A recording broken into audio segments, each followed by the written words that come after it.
Bonjour à tous et bienvenue sur la chaîne Jeux en carton. Aujourd'hui, je ne vous présente pas un jeu, mais une édition, l'édition collector de Trickerion, qui était exclusive à Kickstarter et en anglais, que j'ai trouvé d'occasion. Je vous présente donc le matériel, la manière de ranger d'après les consignes de Mindclash, également les choses que j'ai appréciées, les choses que j'ai moins appréciées au niveau du matériel. Donc on va déballer ça ensemble dans cette vidéo. Là voici donc cette fameuse boîte collector de Trickerion, Legends of Illusion, donc forcément version anglaise puisque elle était disponible qu'en version anglaise cette boîte collector. Donc voici ce qu'on trouve en premier. Donc j'ai respecté l'ordre du rangement qui était donné, qui était préconisé par une petite notice en PDF qu'avait fourni donc Mindclash directement sur Board Game Geek. Donc pour que vous puissiez voir exactement comment est-ce qu'ils avaient pensé leur rangement.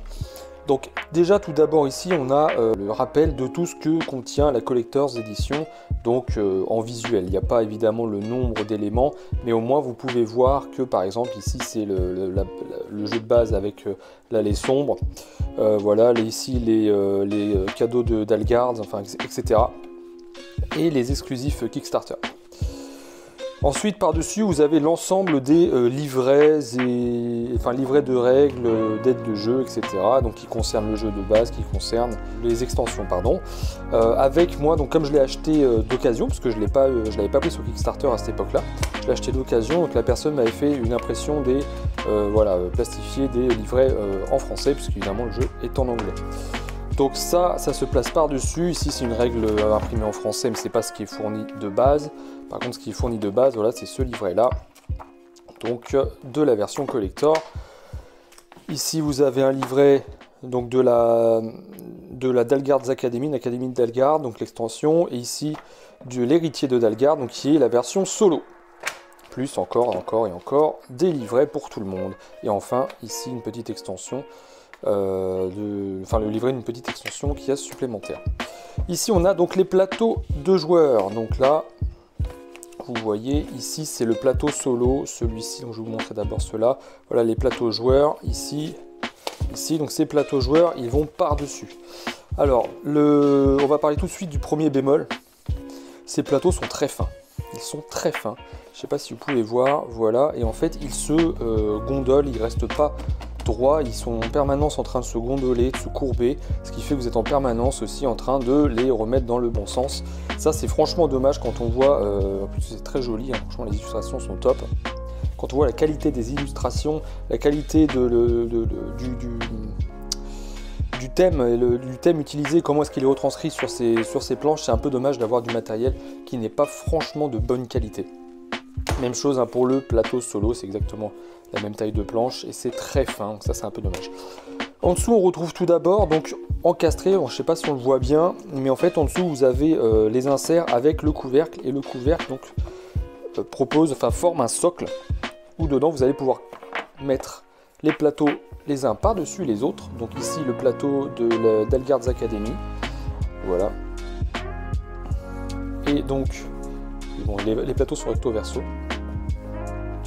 Et en dessous ça, vous avez le plateau principal du jeu, donc qui se love là-dedans en fait, dans le carré formé par le thermoformage en plastique du couvercle.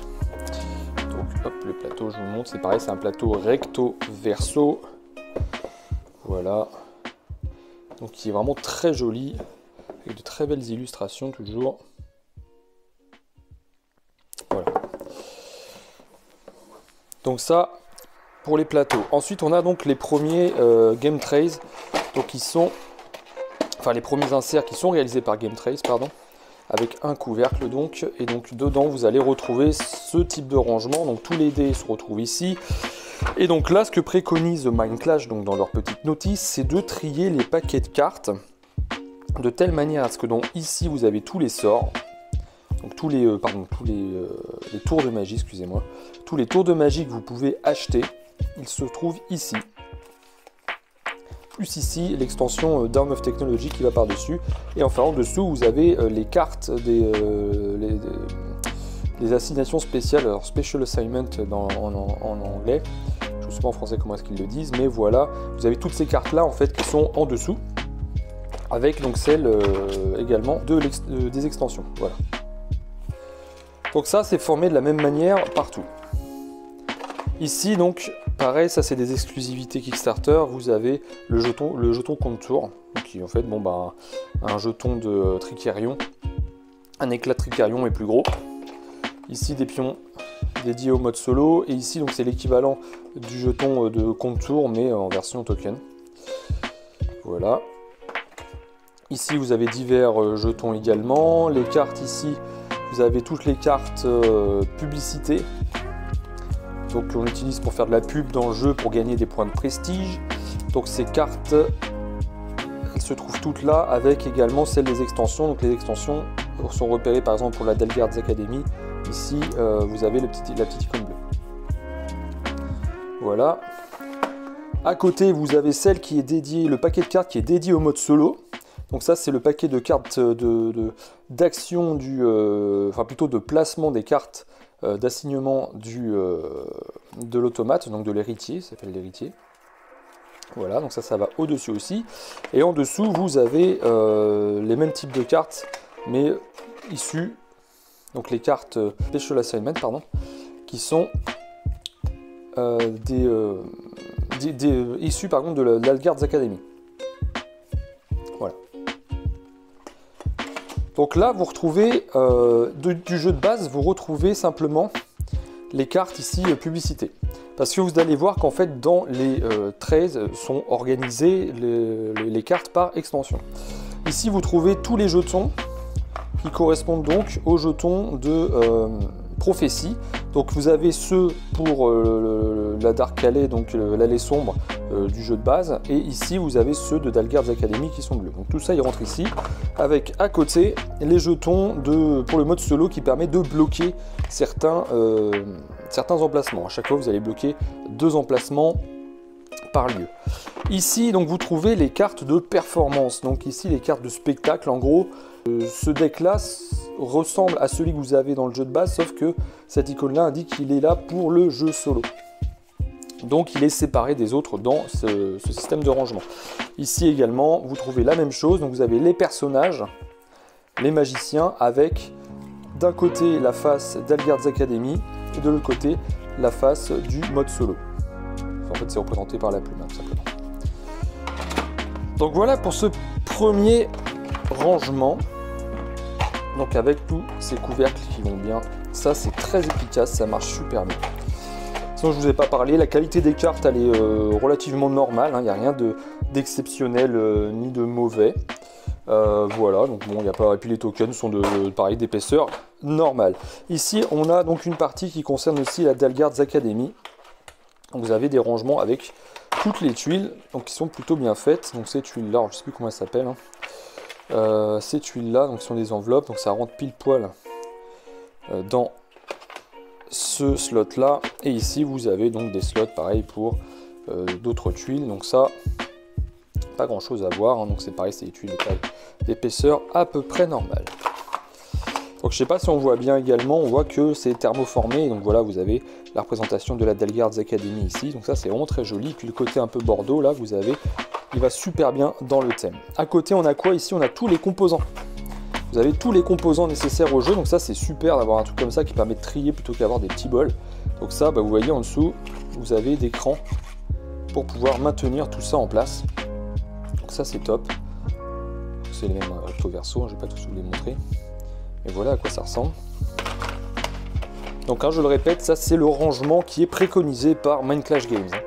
Ici vous avez donc les sachets qui sont exclusifs à Kickstarter. Donc ici vous avez les éléments qui sont nécessaires dans la Dalgards Academy. Il me semble que c'est... Non, c'est pas la Dalgards Academy, c'est Dawn of Technology, pardon. Donc voilà, c'est des gros tokens comme ça, qui vont dans ce sachet-là. Ça, je vous avoue, je ne l'ai pas encore utilisé, celui-ci, donc je ne sais pas encore exactement à quoi ça va servir. Et donc ici, on a le sachet des éclats de Tricerion. Donc ça, voilà. Ce sachet dédié aux éclats de Tricerion, donc avec la petite représentation ici. Et enfin, le sachet des pièces métal, qui sont vraiment cool. Voilà à quoi ça ressemble. Je sais qu'il y en a aussi qui est bleu. Voilà à quoi ça ressemble. Plutôt de très jolies pièces assez lourdes. Voilà, comme ça. Hop. Voilà à quoi ça ressemble. Donc ça c'est pareil. Hop, ça va en dessous l'insert qu'on vient de retirer. Ensuite ici on a les plateaux des spécialistes. Donc ils vont se loger également là-dedans. Donc vous voyez, il y a des crans ici, ça vient se loger directement dedans. Alors c'est pareil, ça sera mon deuxième bémol sur le matériel, c'est que c'est pareil, hein, ces plateaux, ils sont très fins, et donc du coup ils se déforment très facilement. Je sais pas si on arrive à le voir, mais déjà il est pas droit. Quand vous le posez, en fait ça a toujours une tendance à recourber comme ça. Du coup en fait votre plateau il ressemble plutôt à rien, c'est un peu dommage. Vous pourriez tout avoir en fait qui se pose l'un à côté de l'autre pour faire quelque chose de propre, d'autant plus que ça c'est censé aller dans la continuité des plateaux, sauf qu'en fait il y en a toujours un qui est courbé d'un côté, l'autre qui est courbé de l'autre. Ça c'est un petit peu dommage. Pareil, les illustrations autant elles sont magnifiques sur les plateaux, les bâtiments, etc. Autant les personnages, j'avais le même problème avec Anachronie. Je trouve pas ça fou. Enfin, les illustrations des personnages, à vous de me dire ce que vous en pensez, hein, mais je les trouve pas exceptionnelles. Voilà, donc en dessous vous avez ici donc le restant des cartes performance, des cartes spectacle, qui sont là celles du jeu de base. Donc on n'est pas dans l'extension, on n'est pas dans la version solo, donc c'est pour ça qu'elles sont séparées donc des autres. C'est ce que préconise Mindclash Games et c'est plutôt pas mal, ça vous évite d'avoir à trier, avoir à chercher, et ça c'est plutôt bien fait d'avoir celles de l'expansion d'un côté et d'avoir un emplacement pour ceux du jeu de base pour éviter d'avoir à chercher. En dessous également vous allez trouver là les magiciens du jeu de base. Donc ils sont là. Donc d'un côté vous avez la version sans l'allée sombre, donc sans pouvoir, sans rien. Et de l'autre côté vous avez la version avec l'allée sombre, donc symbolisée par le chat ici, avec chaque magicien et son pouvoir. Au-dessus de ça vous avez des decks de cartes, donc qui sont les decks de... Je les ai pas encore utilisés ceux-là, je crois que ce sont les pouvoirs de magicien. Voilà. Donc c'est pareil, séparé du reste, donc ça c'est plutôt bien. Il y a plusieurs niveaux, donc il y a trois niveaux de cartes différents. Donc là, les trois sont mélangés dans ces deux-là. Et enfin ici, donc ça c'est le restant du paquet de cartes du jeu de base avec l'allée sombre. Parce que l'allée sombre, il faut savoir que c'est une petite extension. C'est peut-être même plus un mode de jeu supplémentaire qui vous permet en fait que vous allez utiliser dans vos parties de base une fois que vous avez maîtrisé le jeu. Voilà, c'est pas vraiment une extension, c'est plus le jeu de base, mais avec toutes les règles. Donc au début on vous préconise de ne pas utiliser la version allée sombre, pour autant très rapidement vous allez l'utiliser parce que ça apporte de nouvelles actions et de nouvelles possibilités de jeu qui sont plutôt plaisantes. Et en dessous vous avez donc ce paquet là qui est le paquet duel de magicien. Donc ce paquet duel de magicien en fait c'est pour le jeu à deux. Et en fait dessus vous avez une subtilité, c'est que vous avez des éléments qui sont déjà pré-remplis pour vous permettre de gagner des points plus rapidement. Et donc de rendre la partie à deux joueurs un peu plus serrée avec des points qui sont pris plus régulièrement. Et en dessous, donc pareil, les cartes duel de magicien. Donc ça, je ne les ai pas utilisées non plus. Ça doit être probablement lié aux mises en place à faire quand vous jouez K2. Donc ça, c'est pareil, les cartes, l'extension duel de magicien, elle est avec. Elle n'est pas obligatoire, mais elle est conseillée quand on joue à deux. Et à côté, donc, j'ai les 4... inserts qui concernent les joueurs. Donc on a du jaune, du vert, du bleu et du rouge, hein. Ce sont tous les mêmes. Je vais vous montrer à quoi ça ressemble. Donc c'est pareil, hein. Un très joli rangement, toujours bordeaux évidemment, avec ici on voit très bien le thermoformage donc découvert qui est plutôt très bien fait, très joli.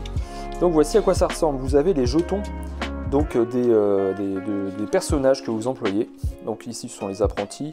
Ça, ce doit être l'assistant, ici le technicien, mécanicien, je ne sais plus, là le manager, et enfin le magicien, celui qui va pouvoir présenter les tours.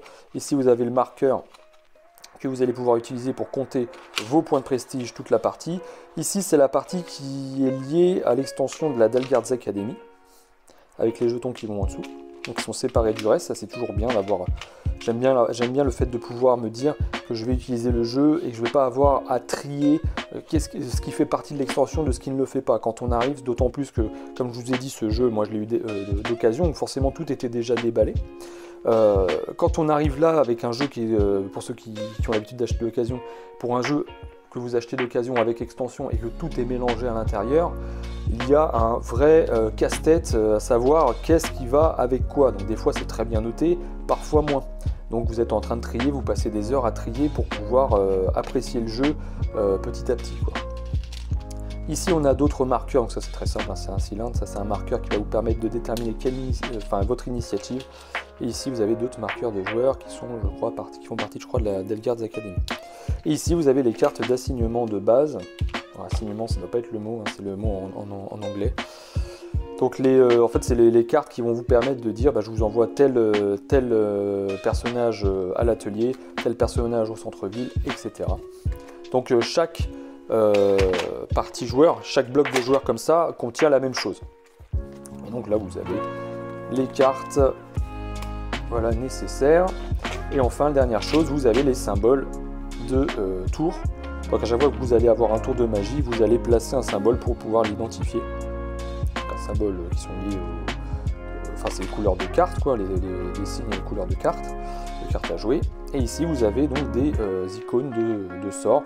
Chaque fois que vous allez acheter un sort, vous allez le recharger pour pouvoir l'utiliser. Vous allez placer un certain nombre de marqueurs, ce qui vous permettra de les placer dans les spectacles. Et lorsque quelqu'un va jouer, lorsque vous-même ou quelqu'un d'autre va jouer ces spectacles, vous gagnerez des points en fonction des marqueurs que vous avez placés et des sorts qui sont liés. Voilà ce qu'il fallait voir donc dans cette Collector's Edition. Et voici donc tout ce qu'il fallait savoir sur cette édition collector de Trickerion. J'espère que cette vidéo vous a plu, alors n'hésitez pas à me laisser un pouce bleu, à vous abonner si vous ne l'êtes pas déjà, et je vous dis à très bientôt pour d'autres présentations et vidéos sur la chaîne Jeux en Carton.